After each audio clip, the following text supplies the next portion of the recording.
Hello guys, welcome to my YouTube channel knowledge study plus. तो guys, आज हम बात करेंगे BEd first year syllabus MGPR university का।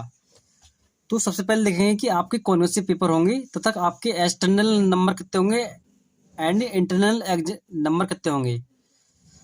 तो सबसे पहले हम देखेंगे कि पेपर आपके पहला पेपर आपका कौन सा होगा। तो पहला पेपर जो होगा हमारा वो होगा चाइल्डहुड एंड ग्रोविंग, और सेकंड होगा हमारा कंटेम्प्रेरी इंडिया एंड एजुकेशन। अब हम बात करते हैं थर्ड की। तो थर्ड होगा आपका लर्निंग एंड टीचिंग, और चौथा होगा हमारा language across the curriculum. Fifth paper होगा हमारा अंडरस्टैंडिंग डिसिप्लिन एंड सब्जेक्ट। तो गाइज मैं बता दूं आपको, जो आपका फिफ्थ पेपर जो होगा अंडरस्टैंडिंग डिसिप्लिन एंड सब्जेक्ट, उसमें आपके होंगे social science, science, math, language. यानी कि ये आपको आपकी ग्रेजुएशन के अकॉर्डिंग आपको ये सब्जेक्ट चुनने होंगे। हम बात करते हैं सिक्स पेपर की। तो सिक्स पेपर होगा हमारा जेंडर, स्कूल एंड सोसाइटी। हम बात करते हैं आपका सेवन पेपर के बारे में। तो आपका सेवन पेपर होगा पेडागोजी ऑफ स्कूल सब्जेक्ट। यानी कि आपके ये वो सब्जेक्ट होंगे जो कि आपको आपकी ग्रेजुएशन के हिसाब से आपको सेलेक्ट करने होंगे ये। जैसे कि हम अब देखते हैं कौन कौन से पेपर होंगे हमारे।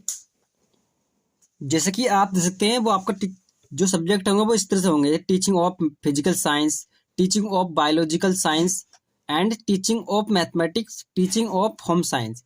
यानी कि ये जो सब्जेक्ट होंगे वो आपको ग्रेजुएशन के हिसाब से चुनना होगा। अगर आपने ग्रेजुएशन मैथ से करी है तो आपको आपको सब्जेक्ट होगा टीचिंग ऑफ मैथमेटिक्स, एंड आपका होगा टीचिंग ऑफ फिजिकल साइंस। ये दो आपको सब्जेक्ट होंगे। आप चाहें तो इसे फर्स्ट ईयर में ले सकते हैं, एंड चाहे तो आप सेकेंड ईयर में भी ले सकते हैं। जैसे कि अगर आपने ग्रेजुएशन बायो से करी है, यानी कि जेड बेसिस से, तो आप इसे आपका जो सब्जेक्ट होगा वो टीचिंग ऑफ बायोलॉजिकल होगा साइंस, एंड आपका फिजिकल साइंस।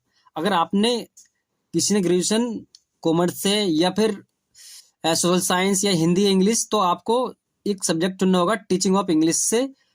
एंड ये फिजिकल साइंस जो होता है वो कंपलसरी होता है, मतलब सबके लिए होता है। ऐसे ही आप देख सकते हैं कि टीचिंग ऑफ संस्कृत, तो ये यानी कि ग्रेजुएशन आपने संस्कृत सब्जेक्ट करी है तो आपको ये संस्कृत सब्जेक्ट चुनना होगा। अगर आपने कॉमर्स से कराया तो आपने, यानी कि जैसे कि बीकॉम होता है हमारा, कॉमर्स सब्जेक्ट से होता है, तो आपको टीचिंग ऑफ कॉमर्स सब्जेक्ट लेना होगा। अब हम बात करते हैं, ये आपके आ गए ईपीसी पेपर। यानी कि ये आपके ईपीसी पेपर होते हैं, जैसे कि आप देख सकते हैं reading and reflecting on text, and second होता है हमारा, यानी कि दूसरा drama and art in education.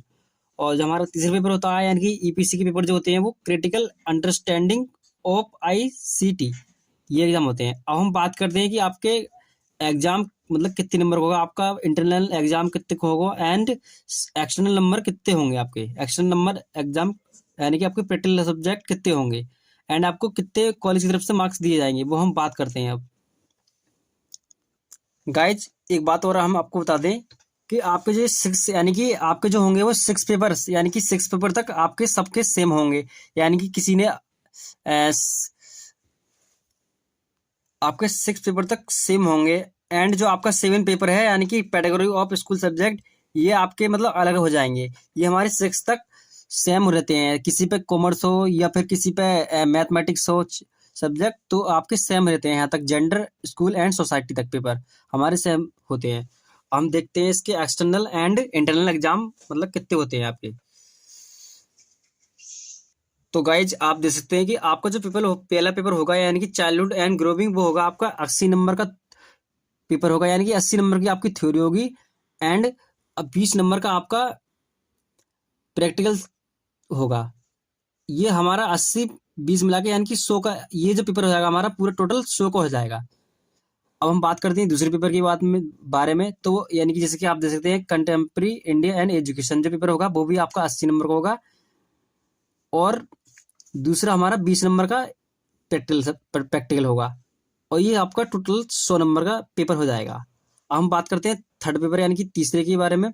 तो यानी कि जैसे कि आप देख सकते हैं लर्निंग एंड टीचिंग, तो वो भी आपका 80 नंबर का होगा, और 20 नंबर का प्रैक्टिकल होगा, यानी कि 100, टोटल आपका 100 हो जाएगा। हम बात करते हैं फोर्थ पेपर के बारे में, यानी कि लैंग्वेज अक्रॉस द करिकुलम, तो ये भी आपका ये हो जो होगा पेपर वो 40 का होगा और आपका 10 नंबर का इसका प्रैक्टिकल सब्जेक्ट होगा, यानी कि टोटल जो हमारे 50 नंबर का। अब हम बात करते हैं फिफ्थ पेपर के बारे में, यानी कि 5वें पेपर के बारे में। तो 5वां पेपर जो होगा आपका वो होगा अंडरस्टैंडिंग डिसिप्लिन एंड सब्जेक्ट। तो ये आपका 40 नंबर का पेपर होगा और 10 नंबर का आपका प्रैक्टिकल होगा, और यानी कि ये कुल मिला के आपका 50 नंबर का टोटल होगा। अब हम बात करते हैं 6 पेपर के बारे में।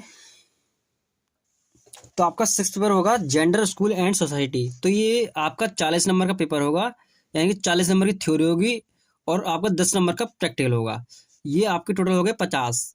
अब हम बात करते हैं 7 पेपर के बारे में, यानी कि पेडागोजी ऑफ स्कूल सब्जेक्ट, यानी कि जो आपको ग्रेजुएशन के हिसाब से जो मिलते हैं वो भी आपका 40 नंबर का पेपर होगा और 10 नंबर का प्रैक्टिकल होगा, यानी कि टोटल आपके 50 नंबर का पेपर होगा। अब हम देखते हैं आपके ईपीसी के जो पेपर होंगे वो कितने कितने नंबर का होंगे।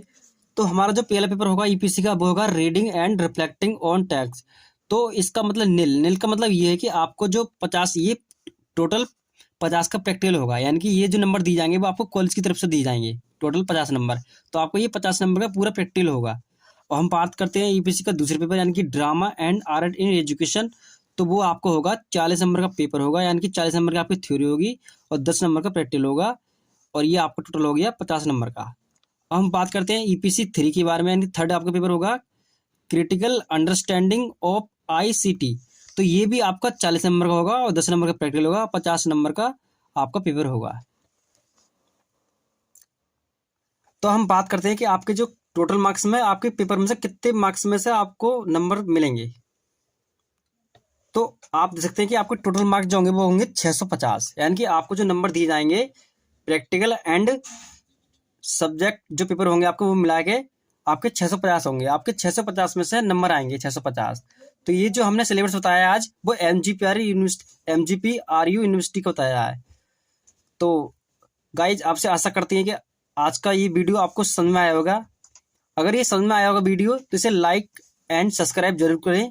मिलते हैं फिर किसी वीडियो के साथ, तब तक के लिए धन्यवाद। जय हिंद।